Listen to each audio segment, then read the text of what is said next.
bienvenue à tous. Nous allons aborder l'IA avec KD21 et KD AI Kit. Donc moi, je suis aussi, tout comme vous, je suis très curieuse de découvrir ce sujet passionnant et je suis certaine que ça va être super intéressant et que nous allons apprendre plein de choses grâce à Mathieu. Alors, merci donc à vous tous pour l'intérêt porté au sujet et donc j'accueille Mathieu Ferry, donc qui est Head of Product à 4D pour ce webinaire. Donc, on va parler aujourd'hui donc de recherche sémantique et de RAG. Je n'en dis pas plus, que je vous laisse entre les mains de Mathieu et de l'IA. Je vous souhaite une bonne session. Allez, allons-y. Je vais vous parler aujourd'hui de deux sujets liés à l'intelligence artificielle et à son utilisation dans vos applications 4D. Le premier sujet, ce sera la recherche sémantique ou la requête sémantique, ou comment interroger votre application avec non pas des attributs et une recherche ORDA conventionnelle avec des attributs, mais avec une phrase en langage humain. Et le deuxième sujet, ce sera le tool calling via un modèle d'intelligence artificielle. Et vous verrez qu'on pourra, avec ce tool calling, mettre en place ce qu'on appelle un RAG, RAG pour Retrieval Augmented Generation, et donc avoir des sessions de discussion, par exemple, avec un modèle génératif qui sera enrichi de vos données, des données de votre application. Alors ces deux sujets ne sont pas nécessairement à implémenter l'un avec l'autre. On peut faire de la recherche sémantique sans mettre en place un RAG, et on peut faire du RAG sans nécessairement avoir recours à de la recherche sémantique, mais vous allez le voir, moi je trouve que ces deux sujets, ces deux techniques vont assez bien ensemble. Mais vous allez comprendre pourquoi. Tout ce que je vais vous montrer, c'est rendu possible dès lors que vous utilisez 4D21 ou supérieur, et dès lors que vous installez, dès lors que vous rajoutez une dépendance ici dans vos dépendances de projet, une dépendance à 4D et AI Kit, donc pour installer ce composant et pouvoir l'utiliser dans votre projet. Voilà, ce composant fait énormément de choses pour vous, vous allez le voir.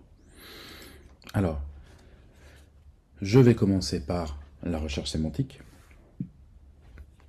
Donc, je vous le disais, la recherche sémantique, ça va être de rendre possible l'interrogation de votre base de données, non pas par des requêtes ORDA conventionnelles, donc avec des filtres sur les attributs de vos tables, mais avec tout simplement une phrase que pourrait taper un utilisateur. Alors, pour mettre en place une requête sémantique ou une recherche sémantique, vous avez besoin de plusieurs choses. Vous avez d'abord besoin de données. Et bien évidemment, sans données, vous ne pourrez pas rechercher grand-chose. Alors, je vais vous montrer ici la structure de cette application de démo, hein, donc vous aurez les sources. J'ai ici des personnes, donc des individus, qui ont des compétences. Alors, on le verra plus tard, ce sont des compétences de développement, des compétences managériales, des compétences en ressources humaines, etc. Chaque individu, chaque personne a un descriptif de job avec une date d'embauche, un titre de job, quelques notes RH et un TJM, un taux de facturation. On pourra jouer avec ça. Puis chaque individu a une adresse. Là, on a des personnes un peu partout dans le monde. Donc, le propos de cette application ici, ça va être de pouvoir être interrogé pour construire des équipes projets, pour répondre à un appel d'offres, par exemple. Voilà, c'est le propos. Donc, on a besoin de données, on l'a vu, et on a besoin de vecteurs. Ça, c'est le point le plus important aujourd'hui. Pour la recherche sémantique, on a besoin de vecteurs. Et ces vecteurs, on va les obtenir grâce à un modèle de vectorisation. Alors, je vais parler, en lieu et place de vecteur, on va très vite parler d'embedding. L'embedding, c'est pas un mot si barbare que ça. Un embedding, c'est jamais qu'un vecteur. D'ailleurs, vous le voyez ici, j'ai un attribut embedding sur ma data class personne. Et cet attribut embedding, il est de type, ici, il a une classe 4D.vecteur. Voilà. Je vous explique le principe. Un embedding, en fait, ça n'est jamais qu'un vecteur. C'est un vecteur un peu particulier, puisque un vecteur, c'est juste une suite de nombres, alors qu'un embedding, c'est aussi une suite de nombres, mais ce qu'on a codé dans ce vecteur, c'est du sens. C'est le sens d'un texte qu'on a fourni à un moteur de vectorisation, à un moteur d'embedding, un modèle d'embedding, pardon. Donc, on va commencer par regarder comment, en fait, vectoriser ici toute cette personne, comment donner une valeur à ce champ embedding, à cet attribut embedding dans ma base de données. Et on va regarder ça en lançant la démo. Voilà. Pour obtenir ces vecteurs, vous aurez besoin, donc, je vous parlais d'un modèle d'embedding ici. Ces modèles d'embedding, ils vous sont accessibles via ce qu'on appelle des serveurs d'inférence. Serveur d'inférence, c'est un autre terme un petit peu barbare, mais c'est un serveur qui sert à exécuter un modèle, qu'il soit un modèle d'IA générative ou un modèle d'embedding, un modèle de vectorisation. Donc là, ici, j'ai 3 serveurs d'inférence dans cette application de démonstration. J'ai OpenAI, et donc là, le serveur d'inférence, il est dans le cloud. On a Ollama ici. Ollama, on l'a vu dans les webinaires précédents, 4D20, R10 notamment. Mais aujourd'hui, je vais utiliser LM Studio, que je trouve très pratique pour le développement. Alors, LM Studio ou Ollama, vous verrez, vous avez ici dans la démo les liens, mais si vous les tapez dans Google, vous les aurez. Et là, vous avez tout de suite le lien pour aller installer LM Studio. Et comment ça se présente LM Studio? C'est tout simple. Une fois que vous l'avez installé, vous aurez cette petite icône ici, si vous êtes sous Mac. Hop, et vous allez pouvoir, en fait, ici, rechercher un modèle. Et si vous recherchez un modèle d'embedding, vous tapez tout simplement embedding. Oh, avec 2D, c'est mieux. Et vous aurez ici pléthore de modèles d'embedding. Je vous recommande de les trier peut-être par téléchargement ou d'avoir par exemple Most Likes ou Best Match. Vous avez plein d'infos ici dans LM Studio, c'est pour ça que je l'aime bien, sur vos options de téléchargement. Vous avez le descriptif, un peu comment a été forgé ce modèle d'embedding là par exemple. Vous allez retrouver ici par exemple un autre modèle qu'on utilisera plus tard, qui est Qwen 3, mais là qui est un modèle génératif, ce n'est pas un modèle d'embedding. Vous allez retrouver ici plein d'informations très pertinentes, notamment sur le fait que votre machine de développement, par exemple, est capable de charger complètement le modèle dans votre GPU. Voilà, ça c'est très important. Et vous avez en fait toutes les options ici de téléchargement. Et on verra plus tard que cette petite icône montre que le modèle a été spécifiquement entraîné pour le tool calling qu'on verra tout à l'heure. Voilà, donc ça c'est le petit tour d'horizon de LM Studio, très rapide. Et il faut le charger en mode ici développeur, hein, c'est mieux. Et voilà, alors LM Studio vous permet tout de suite d'interagir avec, avec un modèle que vous auriez chargé. Là par exemple, hein, je peux lui dire hello again. Voilà. Et là, il me répond. Donc là, c'est ma machine qui a parlé. Voilà. En général, que ce soit LM Studio, Ollama, ces modèles, vous pourrez les utiliser avec 4D et iKit, parce qu'ils supportent tous l'API au format OpenAI. Donc quand je vais parler d'OpenAI aujourd'hui, parfois je désignerai OpenAI, la société dans le cloud, mais parfois je désignerai l'API. C'est en fonction du sens de ma phrase, vous comprendrez. Voilà, et on va ici nettoyer les logs, et on verra un petit peu plus tard. On va le garder LM Studio sous le coude, et on va continuer. Donc, pour faire une recherche sémantique, vous aurez besoin d'embedding, de vecteurs, et ces vecteurs, vous allez les obtenir avec un serveur d'inférence dans lequel vous aurez chargé un modèle d'embedding. Aujourd'hui, on va utiliser ce modèle d'embedding ici, MXPay. Voilà. Je vais vous montrer comment ça se passe. Alors on va générer ici une personne pour aller vite. Voilà, je ne vous réexplique pas comment j'obtiens ici cette personne. Je l'ai expliqué déjà longuement pendant le webinaire de 4D20R10. Voilà, là j'ai généré une personne avec ses compétences, sa job desk ici, son adresse et ses informations, mais cette personne, elle n'a pas encore de vecteur, elle n'a pas encore d'embedding. Et on va regarder tout de suite comment ça se passe. On va aller au bon endroit. Je vais vous mettre un point d'arrêt et on va lancer la vectorisation. Voilà. Donc, entrons. Donc ici, j'ai codé une petite fonction vectorize, et cette fonction vectorize sur cette personne, pour cette personne, en fait, on va pas directement lui soumettre l'entité, on pourrait, mais là, on va choisir de fournir une phrase descriptive. Alors, cette phrase descriptive, je vais vous montrer comment on l'obtient. On va aller tout de suite à la fin. Voilà. Hop. On va enlever tout ça. Voilà. Donc c'est tout simplement une phrase qui va décrire l'enregistrement personne ainsi que les attributs liés. Je choisis de faire ça plutôt que de vectoriser une sortie JSON de l'enregistrement. Pourquoi? Parce que le fait de construire une phrase va permettre de donner du sens à ce qu'on va vectoriser par la suite, à l'embedding qu'on va obtenir. Si je vectorise uniquement du JSON, on va effectivement on va pouvoir obtenir un vecteur, mais il va manquer un peu de liant entre les informations. Un utilisateur dans vos applications, il ne fait pas ses recherches avec du texte en JSON, il va faire des recherches avec des phrases. Donc, il est plus intéressant de demander de l'embedding sur la base d'une phrase descriptive comme celle-là.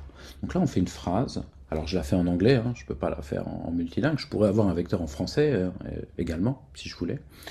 Et là, je fais une phrase et j'ai mis, en gros, tout ce que je connaissais de cette personne. Il faut bien vous rappeler que le processus d'embedding, donc le processus qui consiste à obtenir un embedding, concrètement, vous allez envoyer ce texte-là, et on va le voir. Vous allez envoyer ce texte-là au modèle, donc ici. Et ce que va faire le modèle, c'est qu'il va regarder le texte, et il va en cartographier le sens. Et c'est ça qui est retourné ensuite dans le vecteur. C'est une cartographie, du sens du texte qu'on lui a soumis. Ça se fait très simplement en ayant un client AIKit et en appelant la fonction embeddings.create. Et je lui donne juste la valeur ici, donc c'est la chaîne de caractères qu'on a construit. Et puis le modèle, là, c'est le modèle que j'ai sélectionné ici pour vectoriser. Voilà. Donc là, j'obtiens ici, dans result.vector, je l'ai là ici, j'ai un vecteur de longueur 1024. C'est aussi simple que ça. Et il ne me reste plus qu'à le stocker dans mon entité personne et à la sauvegarder. Voilà, c'est aussi simple que ça. On va enlever le point d'arrêt pour plus être dérangé. Et voilà, j'ai vectorisé la personne que je viens de créer. Alors, il est indispensable que toutes vos données soient vectorisées avec le même modèle. En tout cas, pour un vecteur donné, pour un attribut vecteur donné. Vous pouvez très bien imaginer avoir plusieurs vecteurs dans votre modèle de données. Un vecteur, par exemple, pour les employés, un vecteur pour les factures, etc., etc. Il faut que chaque vecteur soit vectorisé de façon cohérente avec toujours le même modèle. Par contre, vous pouvez avoir les factures avec des embeddings OpenAI et les employer avec des embeddings Nomic, par exemple, ou Qwen. Ça, c'est pas très grave. Ce qu'il ne faut pas, c'est que pour le même vecteur donné, vous ayez une partie de vos entités vectorisées avec un modèle et une autre partie avec un autre modèle. Là, ça ne fonctionnera plus. En fait, la comparaison cosinus ne voudra plus rien dire. Voilà. La vectorisation, c'est un processus qui est assez rapide. Là, je peux vous revectoriser l'intégralité de la base de données ici. Donc j'ai 601 personnes. Ah ben voilà, je suis embêté là. Voilà. Hop, on va y aller. Voilà, et puis vous voyez, comme j'utilise LM Studio, ben j'ai des petits logs derrière et je vois ce qui se passe. On va le laisser terminer. Donc là, je revectorise mes 600 entités avec Nomic, qui est pas mal. Nomic génère des vecteurs un peu plus petits, mais ça fonctionne tout aussi bien en fonction de vos cas d'usage. Voilà. Et là, je vais revectoriser avec MX. Et on y va. Et donc vous voyez, c'est bien LM Studio en local qui est utilisé. Là, je n'utilise pas OpenAI dans le cloud. C'est tout le processus est fait en local sur ma machine. Voilà. Donc MXBay, il a des vecteurs un peu plus grands, il est sensiblement plus lent pour la vectorisation. Alors, la question revient souvent, un modèle d'embedding ou un autre. Là, très honnêtement, je vais vous renvoyer à la littérature qu'il y a sur les différents modèles sur le net. Ça va vraiment dépendre de vos usages et de vos exigences, en termes de performance à la vectorisation, par exemple, et en termes de...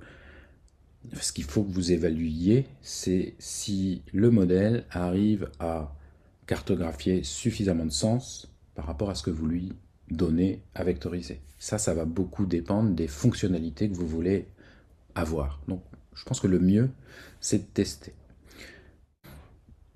Voilà, donc j'ai vectorisé l'intégralité de mes personnes. Et bien maintenant, je vais vouloir faire une recherche sémantique.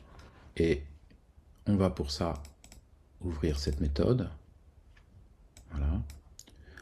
Alors, je vous ai décomposé chaque étape d'une recherche sémantique.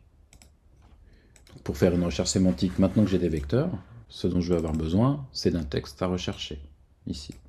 Donc le texte que l'utilisateur pourrait saisir dans un écran, et là je fais une proposition, donc un manager ou un leader, expert en politique RH et qui vit en France. Voilà, on va stocker ce texte. Ensuite, on va instancier un client OpenAI, pardon, un client AIKit. C'est très simple, une ligne de code. Comme j'utilise un serveur d'inférence en local, je lui donne son IP ici. Vous allez retrouver l'IP là dans LM Studio. Vous n'avez pas besoin de clé d'API puisque vous vous servez d'un serveur d'inférence en local. Ensuite, il va falloir que j'obtienne l'embedding, le vecteur du texte que je recherche. Alors ça, c'est très simple, c'est une ligne de code. Hein, on l'a vu tout à l'heure, c'est la même chose. AIClient.embeddings.create. Voilà. Donc là, j'utilise bien le même modèle que celui que j'ai utilisé ici pour vectoriser. Et je récupère le vecteur. Et la recherche sémantique, elle se situe ici. Vous allez créer un objet de recherche, là, dans lequel vous mettez un attribut qui est le vecteur. Vous définissez la métrique, alors la plus courante, c'est cosine, mais vous en avez d'autres, je vous renvoie à la documentation, mais aujourd'hui, on ne va faire que du cosinus. Et ici, un threshold. Donc le threshold, c'est la similarité en dessous de laquelle vous ne voulez pas récupérer les enregistrements dans la requête. Là, il s'agit d'une requête en fait ORDA. On a intégré tout ça dans la syntaxe ORDA. Et donc, vous allez pouvoir ici obtenir une entity sélection, 149 entités sur les 621 de ma base ont une similarité supérieure à 0,5 par rapport à cette demande. Donc ça fait encore beaucoup d'entités. Là, vous avez plusieurs options. Soit vous augmentez le threshold ici. Donc si je reviens en arrière ici et que je dis que Alors, voilà mon person search ici plutôt. Pardon. On va faire ça. Et là, le threshold, je vais lui mettre par exemple 0.6. Voilà. Et je refais ma recherche. Et là, je n'obtiens plus que 19 entités. Il y a beaucoup de différences. Entre 0.5 et 0.6, il y a un monde en termes de similarité. Là, vous le voyez, on passe de plus de 100 résultats à 19. Voilà. On va continuer. On va ordonnancer avec une formule. Donc pour le moment, on le fait avec un order by formula. Vous ordonnancez par rapport à la similarité cosinus du vecteur. Dès le 4D21 R2, on pourra directement écrire un order by dans la requête order. Voilà. Alors j'ai oublié de vous dire avant de continuer que métrique et threshold, ce que je vous ai mis ici, ce sont les valeurs par défaut et donc ces attributs sont optionnels. Vous pouvez juste ici n'avoir qu'un attribut vecteur dans cet objet. Voilà. Et bien, pour confirmer qu'on a des bons résultats, je vous ai préparé ici une collection. Et donc dans cette collection, j'ai bien 19 enregistrements. Et on va aller là, on va zoomer un petit peu. Et donc le premier enregistrement retourné, c'est Marie Dubois. Elle est HR Business Partner. Souvenez-vous, j'ai demandé à voir des managers ou leaders experts en politique RH, qui vivent en France. C'est bien le cas de Marie Dubois. Elle vit en France. Elle est HR Business Partner. Voilà. Le second enregistrement, Sophie Bernard, même topo, etc., etc. Et plus on va s'éloigner, plus on va descendre dans la liste. Donc, rappelez-vous, je les ai ordonnancés par similarité. Eh bien, on va trouver de plus en plus d'enregistrements qui sont éloignés en termes de sens. Donc là, par exemple, l'avant-dernier, c'est un IT Project Manager au Canada. Il n'y a pas beaucoup de rapports. Il n'y a pas beaucoup de rapports. La similarité, elle est probablement bien plus basse. Alors, ce qui va être important ici, c'est pas tant la valeur absolue de la similarité, mais c'est bien d'ordonnancer le résultat de votre requête sémantique, parce que c'est le premier résultat ou le deuxième résultat, c'est 2, 3, 4 premiers qui vont être les plus pertinents. Derrière, dans votre interface utilisateur, il faudra probablement proposer ces résultats à l'utilisateur afin qu'il fasse lui-même le choix de décider s'ils correspondent à sa recherche ou pas. Voilà. Puisqu'une recherche sémantique, à moins d'augmenter beaucoup le threshold, elle vous retournera toujours des résultats.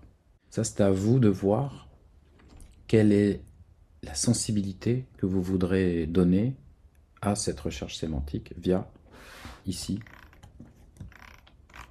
l'attribut threshold. Donc, si vous préférez une interface utilisateur qui donne du choix, vous allez laisser 0.5 ou même encore le baisser. Ça s'ajuste vraiment à l'usage. Si vous voulez des résultats vraiment très proches et très fiables, là, vous augmenterez le threshold. Je vous recommande vraiment de tester ça. Voilà. Alors bien sûr, comme on a intégré ça dans les requêtes Orda, eh bien vous pouvez mélanger du requêtage conventionnel sur un attribut. Là, je recherche sur le billing rate de la personne en question et je vais utiliser ici le même vecteur et je vais demander à obtenir des gens qui ont un billing rate inférieur ou égal à 1000. Voilà. Tout en utilisant le même vecteur. On va relancer. Enfin, pardon, on va continuer. On va lancer la même requête et le même ordonnancement. Voilà, donc là je n'ai plus que 4 entités au lieu de 19. Et donc dans ces 4 entités, j'ai bien des gens dont le billing rate est inférieur à 1000. Donc là vous voyez que j'ai combiné recherche sémantique et recherche conventionnelle, Orda. Et là manifestement pour cette recherche-là, c'est essentiellement le premier résultat qui est pertinent, c'est Sophie Dubois, qui est facturé 880 et qui est HR spécialiste. Déjà, ici, Isabelle Dufour, elle correspond bien en termes de taux de facturation, mais elle est déjà plus en France. Et ici, le troisième, il est bien en France, il a bien un taux de facturation qui correspond, mais il n'est pas vraiment RH, il est plutôt Assistant Project Manager. Ça ressemble, mais vraiment de plus loin. Voilà. Donc, continuons. En fait, toute cette logique, il vous est vraiment facile, vous êtes des pros pour ça, vous pouvez parfaitement l'encapsuler dans une fonction. Là, j'ai créé une fonction Person Search by Vector qui prend juste une phrase, donc ce que vous souhaitez rechercher, et puis qui va retourner là, là je le limite à 10 enregistrements via ce paramètre-là. Donc là, je recherche quelqu'un qui connaît le développement 4D, et on va voir que ça fonctionne. C'est la même logique en fait qui est derrière. Et là, voilà, j'obtiens 10 personnes qui maîtrisent le développement 4D. Les 10 qui correspondent le plus.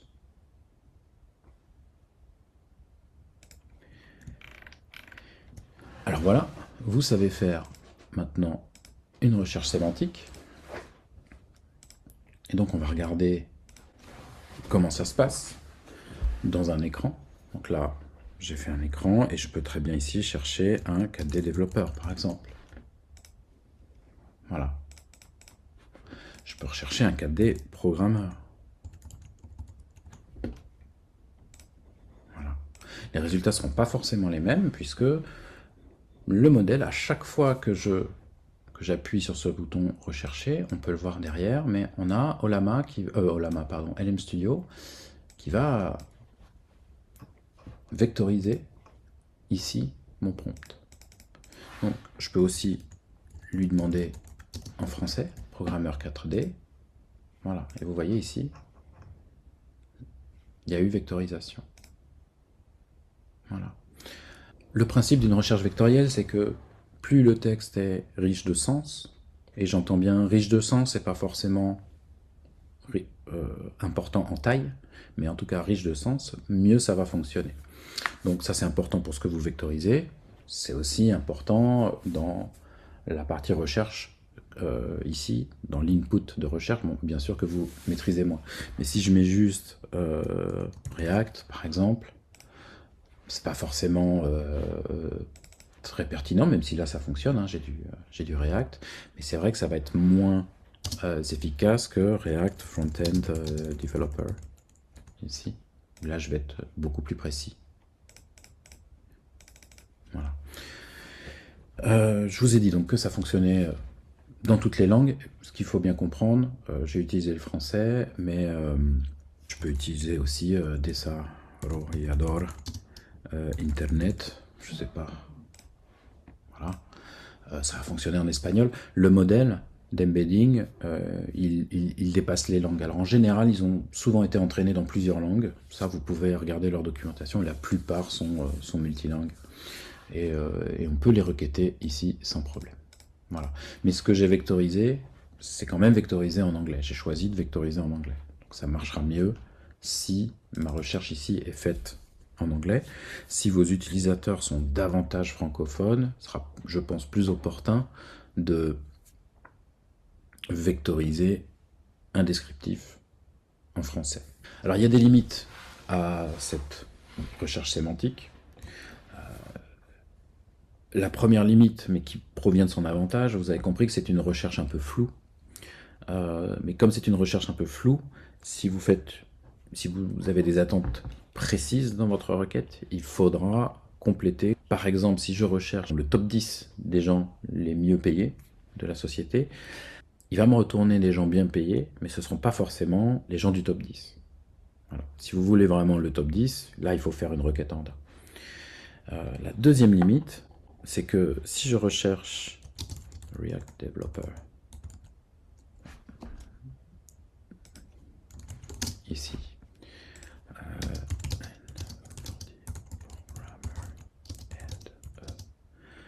and a project manager, voilà, et bien là, and a HR specialist, voilà. Ah, voilà, rien n'empêche un utilisateur de saisir ce genre de choses dans le champ que vous lui mettrez à disposition. Et là, si je fais une recherche, ben, on intuite bien que là, on ne recherche pas une seule personne, mais on recherche quatre personnes, en fait, ou au moins quatre profils. Donc, la recherche sémantique, elle va faire ce qu'elle peut. Alors, si par hasard, il y a quelqu'un en base de données qui coche toutes ces cases, il va ressortir. Là, probablement, Lena Chen, elle doit avoir un profil assez hétéroclite. Mais vous comprenez bien que on atteint là une certaine limite à une recherche sémantique simple. Et je vous propose de faire une toute petite pause avant de passer à la suite. Eh bien, merci beaucoup Mathieu pour cette démonstration riche sur tout le potentiel de la recherche sémantique et puis aussi sur les limites que tu as évoquées. Alors, avant de redonner la parole à Mathieu dans quelques instants, donc qui va donc répondre à vos questions. Alors, je souhaite juste vous donner une dernière information complémentaire. Il y aura deux webinaires donc d'ici la fin 2025 et pas que sur l'IA. Donc, juste petite info, restez à l'écoute. Il y aura d'autres sujets prochainement. Première question. Mm. On aura une autre session de questions-réponses en fin de webinaire. On est à la moitié. Donc, la question qui est posée, c'est est-ce que les recherches peuvent être faites avec des phrases complètes plutôt qu'avec des mots-clés? Alors, oui, c'est un peu ce qu'on voyait juste à la fin. On va pouvoir faire des phrases, hein. On peut faire une recherche avec même des paragraphes entiers. Ce qui est important, c'est d'avoir le plus de sens possible pour que les résultats de recherche soient les plus pertinents possibles. Donc, on peut rechercher avec juste un mot ou juste comment dire, des paragraphes complets. Euh, mais par exemple, si vous cherchez le mot souris, c'est un exemple qu'on prenait, le mot souris, hors contexte, il est un peu délicat de savoir si on parle de la souris pour ordinateur ou de la souris d'animal. Là, le modèle va sortir quelque chose, le vecteur va sortir quelque chose, et essayer de le comparer à ce que vous avez vectorisé en base de données. Bon, j'imagine que si vous parlez des deux, à la fois de l'animal et de l'appareil, il aura peut-être du mal à faire la différence. Par contre, si vous avez que des souris pour ordinateur, voilà, ça fonctionnera. Plus vous allez donner du sens dans les textes que vous allez vectoriser, mieux ça fonctionnera. Mais on voit, c'est un peu la limite aussi que je mettais, que je voulais mentionner à la fin, c'est que là, j'ai un vecteur, je fais une recherche sémantique, et donc si je mets beaucoup de choses dans la dernière phrase que j'ai utilisée là pour cette recherche sémantique, en fait, je cherche quatre personnes différentes, quatre profils différents. Et là, à elle seule, la recherche sémantique, elle a ses limites. On va rechercher en fait beaucoup de choses qui vont pas. Personne en fait dans ma base de données n'a à la fois toutes ces compétences. Mais je vais quand même retrouver les résultats. Et là, à vous de voir avec le threshold s'ils sont pertinents ou pas. Voilà. Il faut vraiment le tester. Je le dis souvent dans le. Enfin, je me répète, mais il faut vraiment le tester, implémenter vos écrans, vos fonctionnalités. C'est vraiment à l'usage qu'on arrive à ajuster les potentiels. La dépendance. Alors, deuxième question, à propos de la dépendance à LM Studio ou autre. Alors, il n'y a pas vraiment de dépendance, je ne pense pas. Là, LM Studio, c'est vraiment un outil pour développer. Vous n'irez pas en production avec LM Studio. Pour aller en production, il vous faudra un autre moteur d'inférence. LM Studio, je ne pense pas qu'il tiendra la charge comment dire, d'une application en production. Donc, Olama serait un peu mieux pour tenir la charge. Je pense que pour démarrer, c'est pas mal.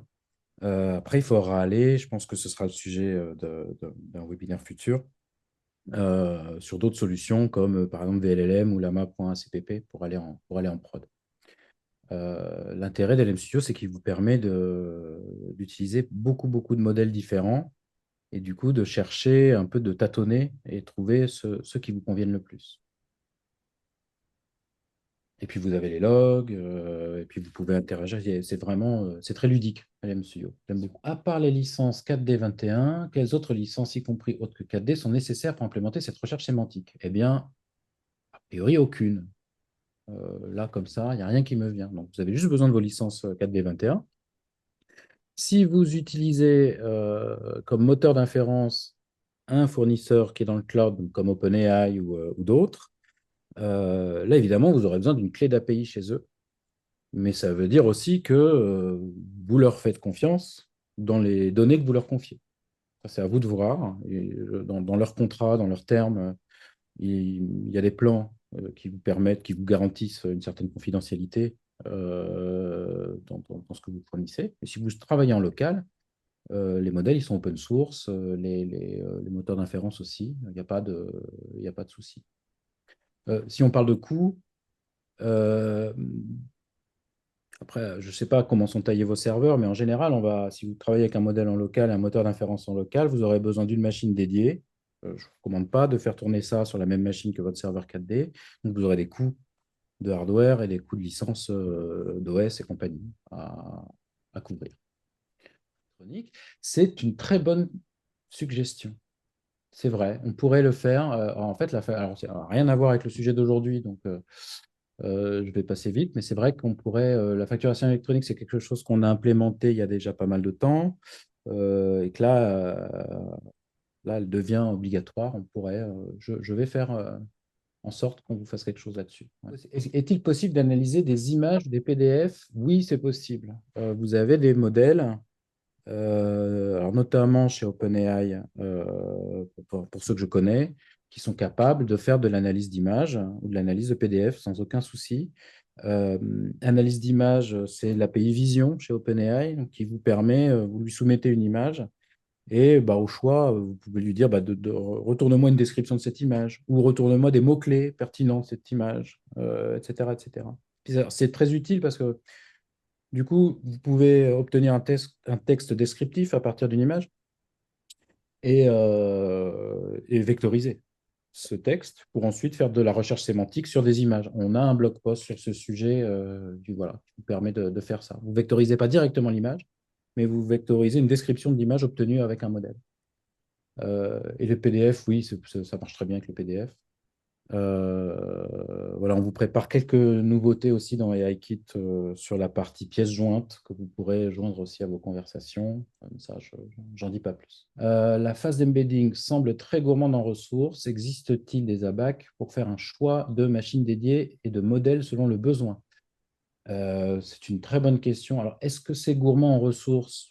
Ça va beaucoup dépendre de la masse de texte que vous envoyez, de la quantité d'enregistrement que vous avez à vectoriser. Je pense que c'est une phase. J'ai encore un peu de mal, moi, à me rendre compte de à quel point c'est lourd ou pas. Pour moi, ça ressemble beaucoup à de l'indexation, en fait.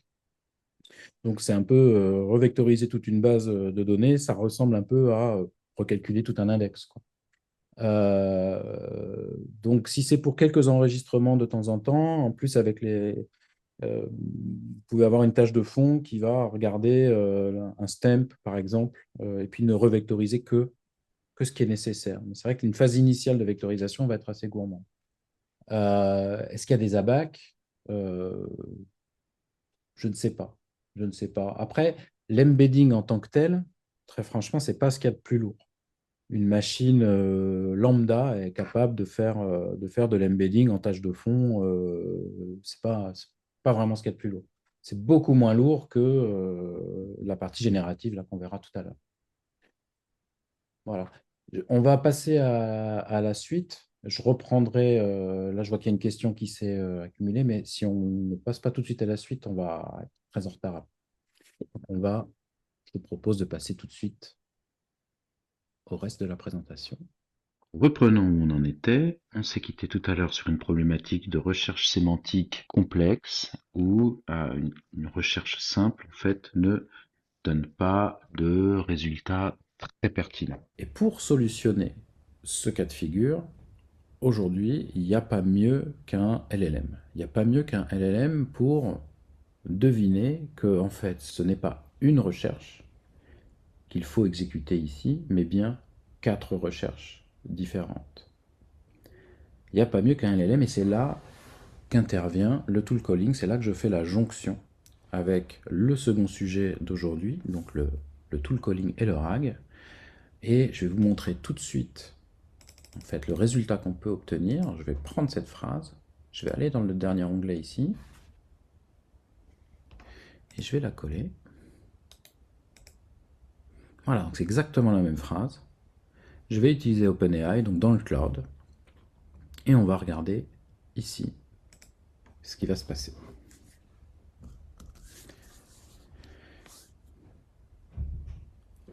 Alors on va laisser se dérouler la réponse. J'essaierai de vous expliquer un peu tout ce qui se passe dans cet écran. Mais je pense que vous avez déjà deviné ce qui vient de se passer. Voilà. On va remonter. Concrètement, ici, j'utilise, en plus d'un moteur d'embedding, on voit ici que LM Studio a réagi à, ici, 4 demandes d'embedding, 4 demandes de vecteurs. Mais en plus donc d'utiliser le moteur d'embedding, on est allé ici utiliser un modèle génératif chez OpenAI, donc GPT 4.1, et on lui a soumis ce prompt. Alors, vous vous doutez bien que OpenAI, par défaut, il n'a pas connaissance des données de votre application. ChatGPT n'a pas connaissance des données de votre application, pas plus que Grok, pas plus que Gemini. Donc, ce qui s'est passé ici, et avec KD AI Kit, c'est rendu possible avec KD 21, c'est qu'on a assorti notre demande, notre prompt, en fait notre système prompt, on le verra plus tard, on a indiqué au modèle qu'il disposait d'un certain nombre d'outils qu'il est en capacité d'utiliser s'il l'estime nécessaire pour répondre à la question. En fait, pour compléter, puisqu'on parle de complétion, donc pour compléter le texte qui lui est donné.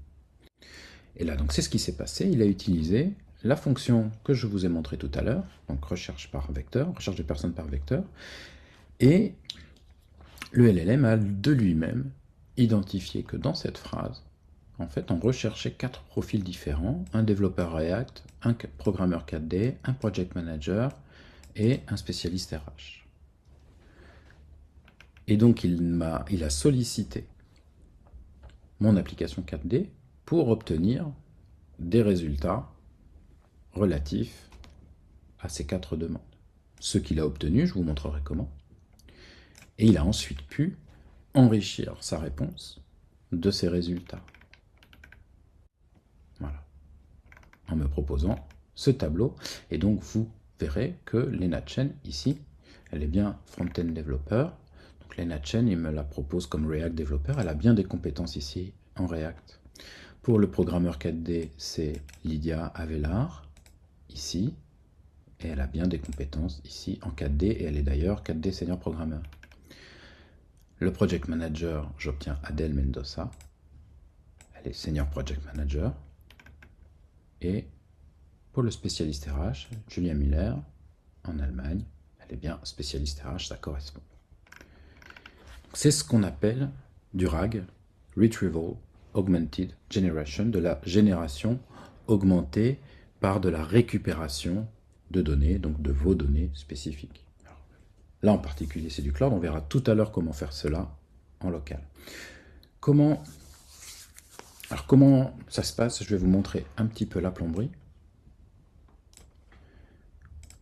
Et on va regarder donc cette classe qui est derrière, en fait, qui est utilisée derrière ce formulaire. On va cacher ça, c'est pas très important pour le moment. Et on va mettre un petit point d'arrêt ici. On va mettre un jour. Voilà. Et on va lui faire une nouvelle question. Donc, who knows HR in France?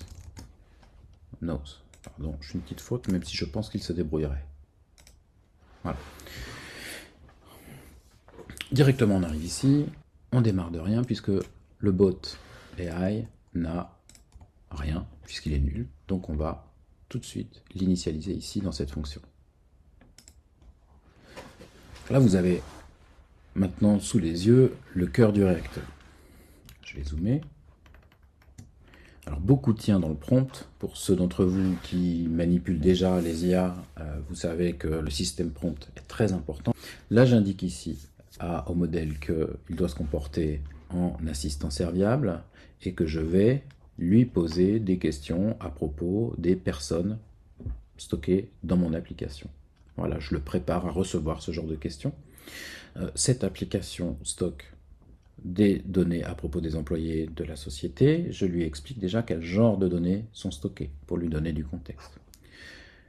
Je lui demande d'analyser la question étape par étape, ça va lui permettre de développer un raisonnement. C'est assez important.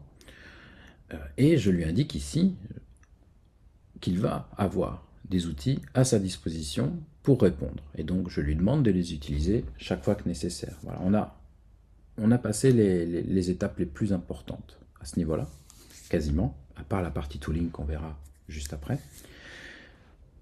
Pour les besoins de formatage à l'écran, je lui demande de formater ses réponses en HTML.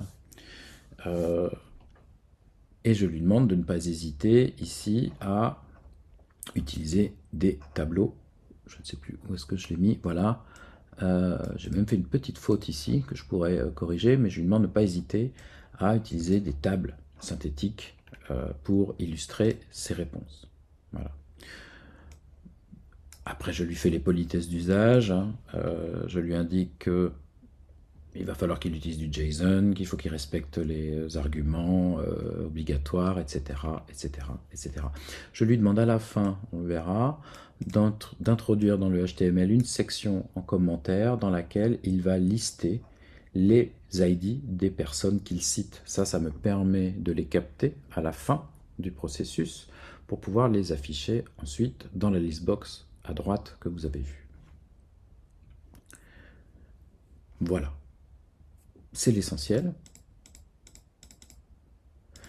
J'utilise le mode streaming pour pouvoir voir les réponses s'afficher en temps réel. En fonction de votre usage, c'est intéressant ou pas, c'est à vous de décider. Et comme j'utilise le mode streaming, je vais avoir une callback on data et une callback on terminate. Je vous les montrerai tout à l'heure. Elles sont vraiment pas, il n'y a pas vraiment grand chose dedans. Cette partie-là, c'est pour le tool calling. Alors, en fonction du serveur d'inférence, Ollama ou LM Studio ou OpenAI, les valeurs supportées ne sont pas encore toutes complètement standardisées. Voilà, bon, ça, c'est quelque chose qu'on pourra améliorer dans cette démo un peu plus tard.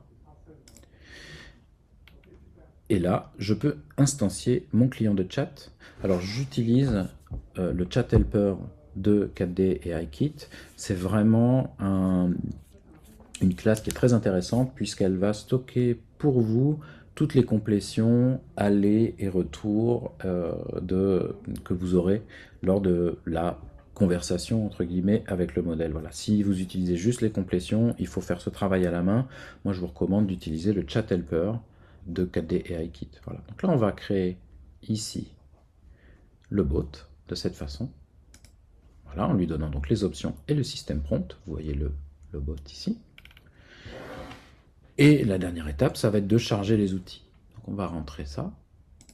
Et comment je charge les outils? En fait, j'ai un fichier JSON ici que je vais vous montrer. Voilà. On va dézoomer. Et en fait, il va vous falloir travailler un petit peu quand même, parce qu'on ne peut pas faire tout à votre place. Vous allez construire ce genre de fichier JSON. Il s'agit d'un déclaratif d'outils à destination du modèle d'intelligence artificielle. Concrètement, là, je déclare en fait 4 outils. Donc, 3 outils simples qui permettent de lister les compétences, ici, lister les villes et les pays, et lister les job titles. Ça va permettre au modèle d'obtenir un peu de contexte pour des demandes qui seraient un petit peu difficiles. Voilà. Ces 3 outils n'ont pas de paramètres, donc le paramètre est un objet vide. Voilà. Mais l'outil principal que je lui déclare, c'est la recherche sémantique qu'on a vu tout à l'heure. Et il va vous falloir donner un contexte d'usage de cet outil. Alors, vous pouvez ne pas le faire, mais vous aurez des résultats moins intéressants. Là, j'explique juste à quoi sert cet outil, qu'est-ce qu'il fait. Je lui explique surtout que c'est une recherche vectorielle, et je lui explique quelles sont les informations qui ont été vectorisées. Ça va lui permettre d'être plus efficace et plus pertinent. Et je lui explique quand l'utiliser, en fait. Cette recherche, elle prend, on l'a vu, une donnée en entrée, ici. Et cette donnée en entrée, ça va être une chaîne de caractères. Hein. Donc c'est dans l'objet de paramètres, il y a un attribut terms de type string. Et là, j'explique juste, je donne du détail sur comment former cet attribut. Voilà. Je lui donne un exemple de ce qui a été vectorisé en base de données, par exemple. Et ça va l'aider lui-même à interroger mes données. Je lui donne un petit peu la spécification de cet outil, de façon à ce qu'il soit en capacité de bien l'utiliser. Et les LLM, ils sont très bons. C'est pour ça que j'aime bien la recherche sémantique. Dans ce cadre-là, un LLM, il va être très bon pour former ce genre de phrase. Vous verrez les résultats tout à l'heure. Alors ça, c'est une petite astuce. Dans le JSON schéma qu'on utilise, cet attribut ici, exemple, il n'est pas obligatoire, il n'est pas standardisé aujourd'hui, mais il va quand même être lu par le modèle. Et donc, moi, je trouve intéressant d'essayer de lui donner des exemples d'utilisation en plus d'une description. Et donc, je lui explique ici que, par exemple, pour rechercher des développeurs qui s'appelleraient John Doe avec des compétences en Python et en Europe, eh bien, ce genre de phrase est pertinente. Voilà. Et je fais la même chose pour rechercher un chef de projet aux États-Unis. Voilà, donc, en fait, vous décrivez vos outils dans un fichier JSON de ce style-là, et ensuite, il vous suffira de le charger ici. Et alors, voilà, donc c'est ce que je fais ici. Je le charge. Et ce que je fais ici dans mon code, c'est que je vais directement lui indiquer un handler. Alors, on a implémenté AIKit de façon à ce que si le handler, là, vous voyez que c'est this, c'est directement la classe AI Questioning Tools ici. Et donc, comme la classe comporte des outils dénommés de la même façon que dans mon JSON déclaratif, je n'ai pas besoin d'aller plus loin. Ces outils-là, puisqu'ils ont le même nom que dans mon déclaratif, ils seront appelés automatiquement. Vous n'avez pas besoin vous-même de gérer les callbacks. En fait, ils deviennent directement callback. Donc c'est ce que je fais ici. J'itère sur mes outils et je leur indique le handler qui est en fait la même classe. Voilà. Tout ce que j'ai à faire à la fin, c'est d'appeler register tools. Donc c'est une fonction de KDE-AIKit en lui donnant l'objet que j'ai enrichi avec le handler. Et c'est tout. Et voilà, alors ce qui va se passer ensuite, parce que là je vais arrêter le debugger, en fait ce qui va se passer ensuite, c'est que les callbacks on data, donc on stream data et on stream terminate, elles seront appelées automatiquement et les outils seront appelés également automatiquement. Je vais vous montrer un tout petit peu après comment ça se passe, encore un peu plus dans le détail. Et voilà. Ici, j'ai deux outils qui ont été appelés pour pouvoir répondre à cette requête. Et donc, le modèle me répond que ces personnes sont RH en France.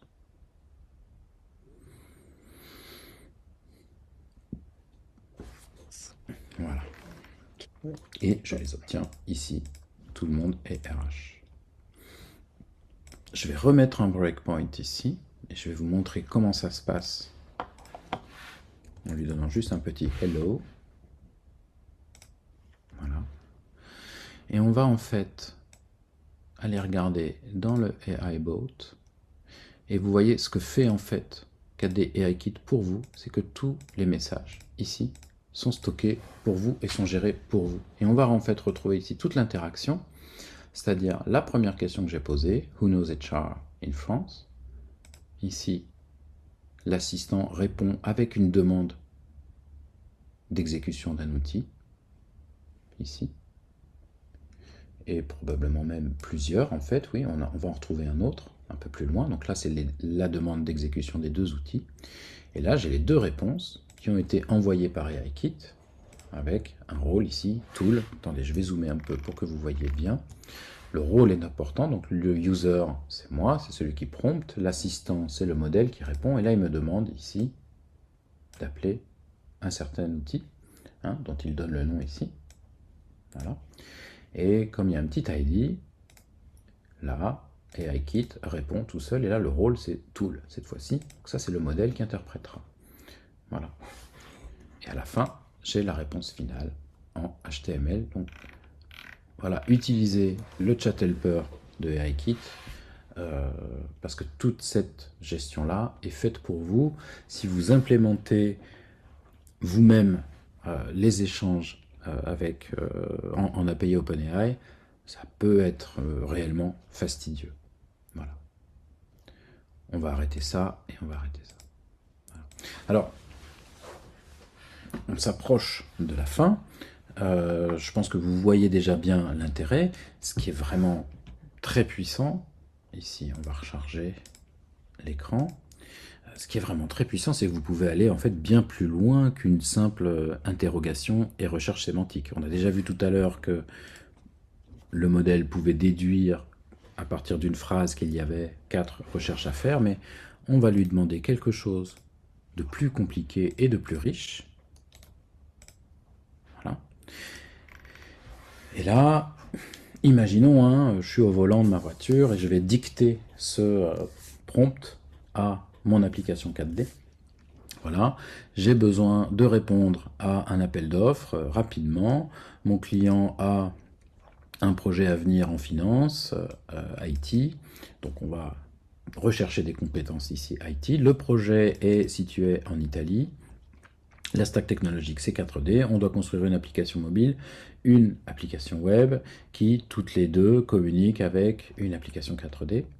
Le projet va durer environ 2 mois. Peux-tu me suggérer une équipe adéquate pour ce genre de projet? Peux-tu m'estimer le coût pour 2 mois complets? Et je voudrais un draft de proposition commerciale, en fait. Et je lui indique ici, entre parenthèses, démarrons avec 20% de marge. On va envoyer ça à OpenAI. Et donc là, OpenAI va faire les recherches qu'il estime nécessaires.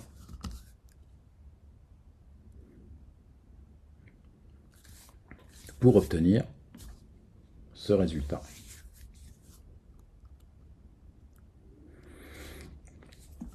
Sous forme d'un beau tableau. Alors là, il a sélectionné un peu trop de monde. Hein. J'aurais pu lui dire de former une équipe de 4 ou 5 personnes, mais on va le lui demander après. Et il me rédige une proposition de réponse. Bon, il est un peu succinct, mais on pourrait lui demander d'élaborer. Hein. Ça, c'est à vous de jauger. Bon, là, j'ai beaucoup de monde ici. On pourrait, par exemple, c'est ça qui est vraiment intéressant, c'est qu'on va pouvoir continuer la discussion. Là, j'ai Marco Gaio et Fabio De Santis, sont deux profils quand même similaires. Alors, je peux les regarder ici. C'est vrai que... alors, on va plutôt garder Fabio que Marco, parce que Fabio, il a de l'expérience dans le web, alors que Marco n'en a pas trop, il a juste JavaScript. Donc, on va lui dire de remove Marco from the team. Voilà. Et on va s'exprimer juste comme ça. Daniela, est-ce qu'elle est intéressante? Oui, elle est pas mal. En plus, elle connaît ici Codely, c'est pratique. Donc, on va la garder. Je pense que comme on a Daniela pour Codely, on n'a pas forcément besoin d'Adelina ici pour la partie JavaScript, HTML, CSS. Donc, remove also Adelina.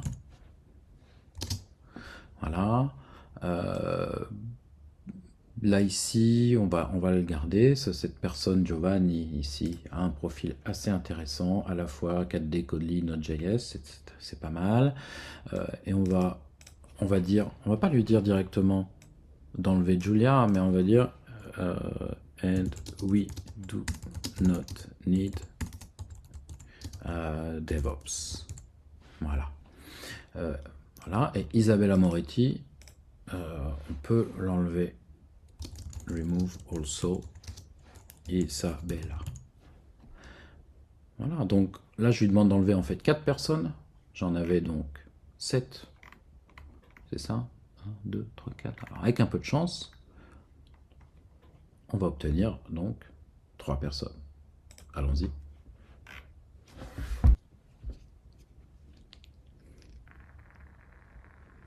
Et voilà. Bon, j'ai ma proposition un jour. Là, ce qui manquerait, en fait, c'est plutôt un chef de projet. Il n'en a pas trouvé dans sa recherche sémantique, mais c'est vrai que quand on regarde la recherche sémantique qui a été faite, euh, on se concentrait ici sur des compétences en développement 4D, donc il n'a pas de lui-même là trouvé de chef de projet. Donc add et PM, je vais lui dire juste PM, et on va lui demander cette fois-ci qu'il soit en France.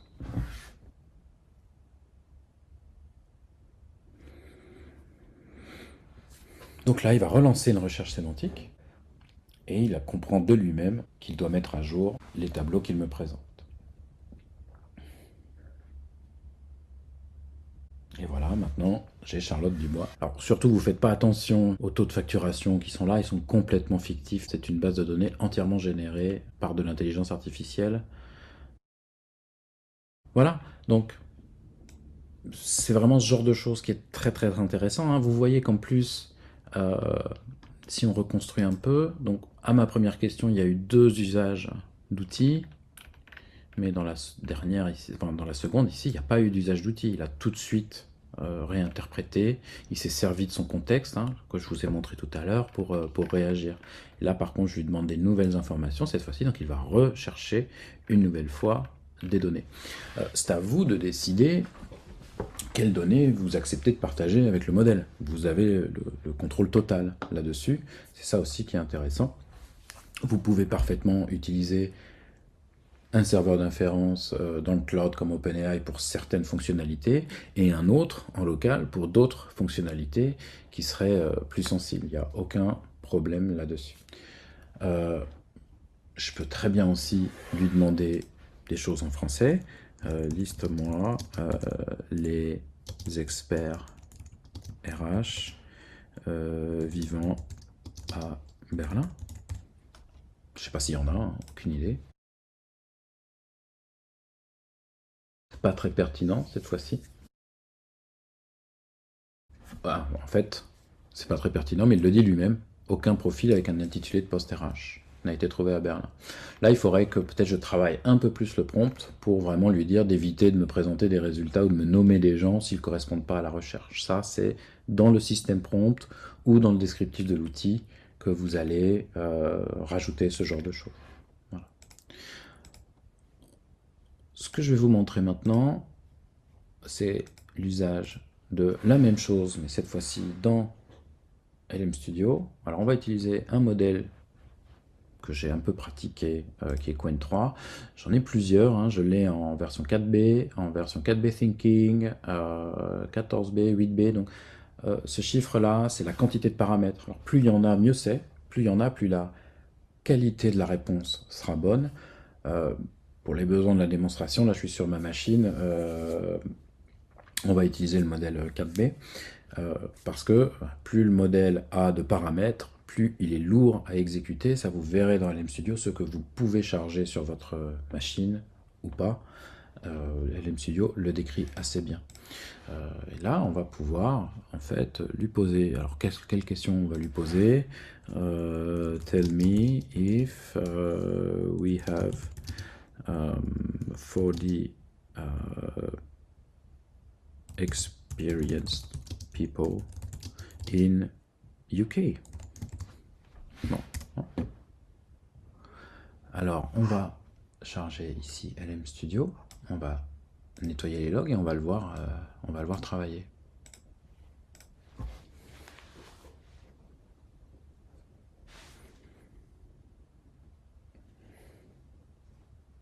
Donc là, c'est Qwen.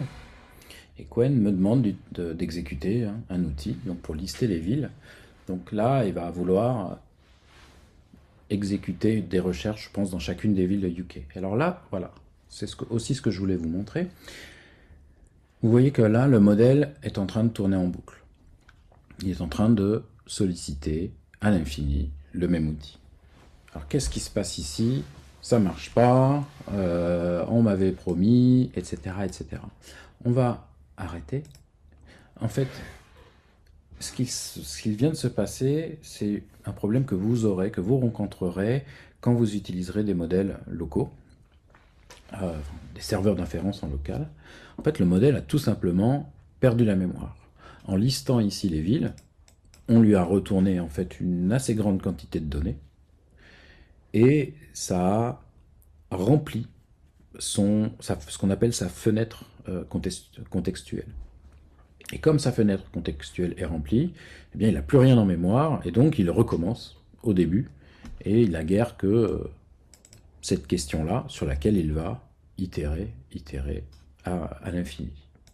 Donc je l'ai arrêté, on va réinitialiser tout ça, on va le recharger, et en fait, ce qu'il est opportun de faire, et je vais vous le montrer, vous allez charger donc votre modèle ici, et cette fenêtre contextuelle, elle est ici, elle s'appelle context length. Et donc là, j'ai 4000 tokens en fait, par défaut, et c'est largement pas suffisant pour monter un RAG en fait.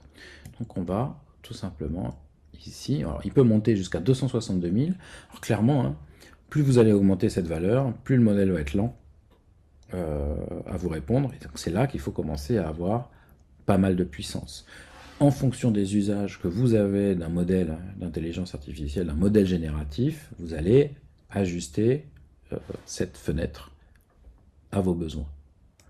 On va augmenter là, et au hasard, hein, je lui mets 21 000, et maintenant je vais charger le modèle, il est chargé ici, avec donc 21 000 tokens, sachant qu'il peut monter à 200 000 selon la documentation. Donc je ne suis pas encore aux limites. Et on va lui reposer donc la même question.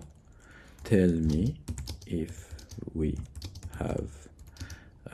c'était quoi?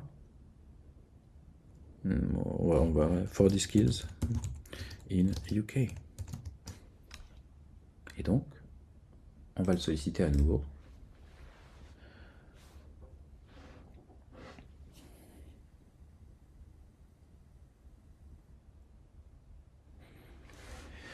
Donc là, il a commencé par répondre. Alors, il se comporte un peu différemment, hein, Qwen, par rapport à OpenAI.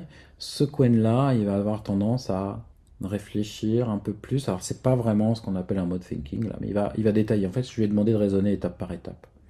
Donc, il explique qu'il va utiliser, qu'il va exécuter cet outil-là, et il le fait, puis qu'il va exécuter cet outil-là. Alors, il explique pourquoi, hein, on pourrait le regarder, et là, il va lancer la recherche vectorielle.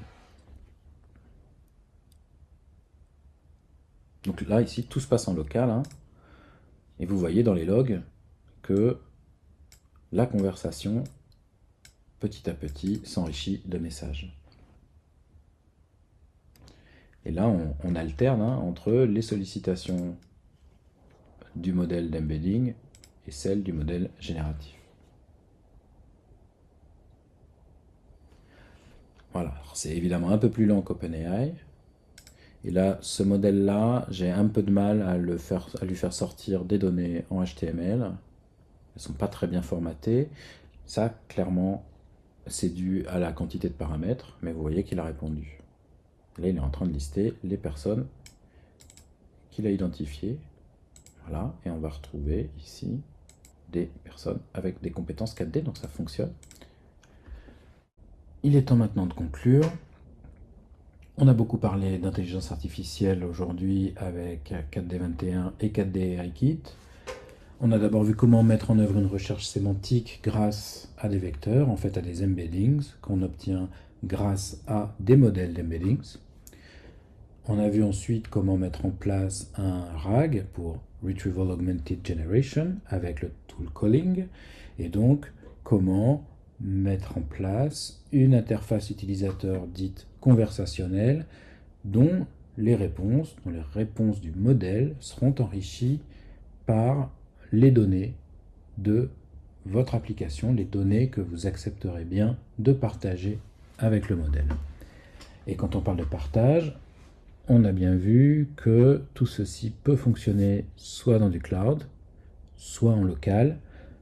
Mais bien sûr, en local, vous aurez besoin de puissance machine et vous aurez besoin de travailler le paramétrage de votre serveur d'inférence ou des modèles que vous utiliserez.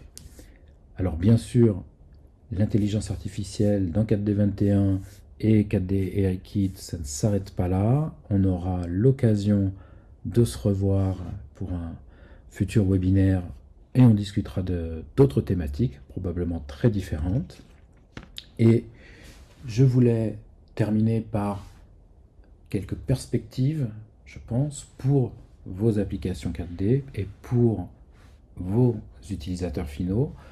Je pense que c'est aujourd'hui un bon moment pour vous d'apporter une valeur supplémentaire, d'apporter de nouvelles fonctionnalités basées sur l'intelligence artificielle pour vos utilisateurs finaux. Je pense que la valeur ajoutée de vos applications n'en sera que bien plus importante. Vos utilisateurs attendent ce genre de fonctionnalité. Parfois, ils ne savent pas vraiment ce qu'ils souhaiteraient comme service rendu par l'intelligence artificielle, mais vous êtes bien placé pour leur apporter des nouvelles fonctionnalités qui leur rendront service. Le deuxième point, c'est qu'il ne s'agit pas uniquement d'implémentation technique, il ne s'agit pas uniquement de manipuler un serveur d'inférence et de paramétrer un modèle, c'est également de changement d'interface utilisateur dont on parle et de changement d'expérience utilisateur. De plus en plus, je pense qu'on va vers des interfaces conversationnelles. Alors pas forcément à 100%, probablement un mélange d'interfaces conversationnelles, de recherche sémantique, enrichie de requêtes ORDA ou d'algorithmes 4D plus conventionnels. Je pense que la valeur de vos applications viendra dans la façon dont vous arriverez, vous parviendrez à marier tout ça. Je suis très curieux, en tout cas avec vous, de découvrir ce que la suite nous réserve grâce à l'intelligence artificielle et à votre talent. Je vous remercie. Ben, merci à toi, Mathieu, pour cette seconde session, cette seconde démonstration. Il reste il reste une question de la première session et deux nouvelles questions. Bon, ben, on va y aller. J'espère que vous êtes tous encore là. Oui, vous êtes tous encore là, c'est bien. Mm. Euh, Petite question, quelles possibilités avons-nous pour obtenir un modèle d'embedding en production? Alors, donc, un serveur d'inférence, je pense, en production, autre qu'Olama. Et donc, j'en ai un petit peu parlé, on n'aurait vraiment pas le temps c'est un sujet à part entière. Je connais, il y a des solutions comme VLLM ou lama.cpp qu'il faut que vous regardiez, mais là, on n'aura pas le temps de traiter ça. Euh, la personne indique que Olama limite l'embedding texte par texte et non pas par tableau via l'API, ce qui peut ralentir la vectorisation. Je ne suis pas sûr de ça, il faudrait regarder. Bon, peut-être que vous pouvez essayer d'échanger sur ce sujet sur le forum. Je pense que le forum est un bon endroit aussi pour partager vos expériences et vos vécus sur ça. Il y a un gros sujet, je pense, oui, sur quel est le bon modèle, le bon moteur d'inférence, bon serveur d'inférence à utiliser en production. Donc désolé, c'est une réponse de Normand, mais je suis un peu normand. Peut-on utiliser Mistral plutôt qu'OpenAI? Oui, on peut utiliser Mistral plutôt qu'OpenAI. Il y a un thread sur le forum juste à l'heure où on se parle. Il y a une discussion sur ce sujet-là. Alors moi, j'ai utilisé Mistral, mais davantage avec LM Studio. Donc dans LM Studio, vous pouvez charger des modèles de Mistral sans problème. Je pense que dans Olama aussi, euh, vous avez du Mistral. Euh, mais on peut directement attaquer du Mistral, à ma connaissance, et je vous renvoie sur le forum là-dessus. Donc, une personne indique que la différence entre les informations de contexte qui sont données dans le prompt et les informations qui sont données par pour les outils ne sont pas très claires. Donc, je n'ai pas été très clair dans ma présentation. Euh, la personne essaie de reformuler un peu. Le prompt, c'est le travail à faire et les outils précisent comment chercher l'information. Alors, bon, je vais essayer de réexpliquer très rapidement. On a d'abord, à l'origine de tout, vous avez un système prompt. Donc, c'est vraiment ce qui va être ancré le plus possible dans le contexte du modèle. Donc, dans le système prompt, vous allez lui expliquer qui il est, pourquoi il est là, qu'est-ce qu'on attend de lui, et les choses qui sont vraiment le plus importantes pour vous. Voilà. Après, vous aurez, à la suite de ce système prompt, vous aurez les prompts utilisateurs euh, qui, comment dire, qui seront envoyés. Donc, ça, c'est les petites questions qui vont venir ensuite au-delà de ça. Et en plus de tout ça, donc en plus du système prompt, vous allez pouvoir offrir un descriptif d'outils. Et c'est vrai que là, pour chaque outil, on va refaire un peu, ça ressemble un peu au travail qu'on fait dans un système prompt. On va vraiment expliquer pourquoi cet outil est là, à quoi il sert, quand est-ce qu'il est opportun de l'utiliser, etc. Et lui donner des exemples comment dire, d'utilisation. Voilà. J'espère que c'est un peu plus clair comme ça. Euh, voilà, j'espère que c'est un peu plus clair comme ça. Mais comment dire, quand on vous fournira le code de l'application, je pense que vous le verrez mieux. Voilà. Peut-on entraîner un modèle local via KD AI Kit? Non, on ne peut pas aujourd'hui entraîner un modèle local avec AI Kit. Non, c'est un autre grand sujet. Après, la question, c'est pourquoi voudriez-vous entraîner un modèle et à quoi faire? Euh, voilà, je pense qu'il y a un sujet. Je suis intéressé de savoir pourquoi vous voudriez entraîner un modèle.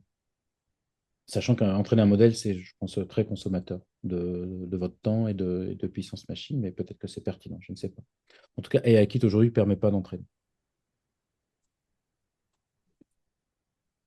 Et on est arrivé au bout des questions. Ah oui, complètement. C'est parce il est 16 heures, je pense que les gens ont envie d'aller prendre un thé.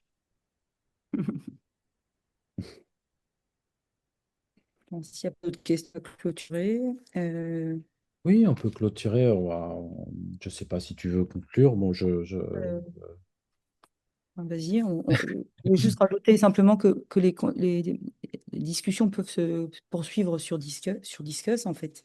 Oui, sur le forum, bien sûr. Votre forum, hein, que ça ne s'arrête pas là et qu'on va aussi vous afficher un petit questionnaire pour vous poser des questions très, très rapides sur le webinar. Et voilà, Très bien. pour les suivants. Merci par avance. Merci. Et puis moi, je peux aussi terminer. Bah, écoutez, déjà, je suis très content que vous ayez été aussi nombreux. Là. On voit que vous avez été très nombreux. Aujourd'hui, on a encore des sessions en anglais qui arrivent et on a beaucoup d'inscrits. Donc, c'est que le sujet intéresse. Si ça vous intéresse et que vous êtes à l'aise avec la langue de Shakespeare, demain, il y a un 4D méthode, demain soir, où on parlera encore d'IA, mais sous un autre angle. On parlera un petit peu de la démo qu'on a vue là ensemble, mais un peu sous un autre angle. Euh, et, euh, et voilà, puis bon, comme on l'a dit, vous aurez d'autres webinaires donc d'ici la fin de l'année. Voilà. Je vous remercie. Merci à tous. Merci.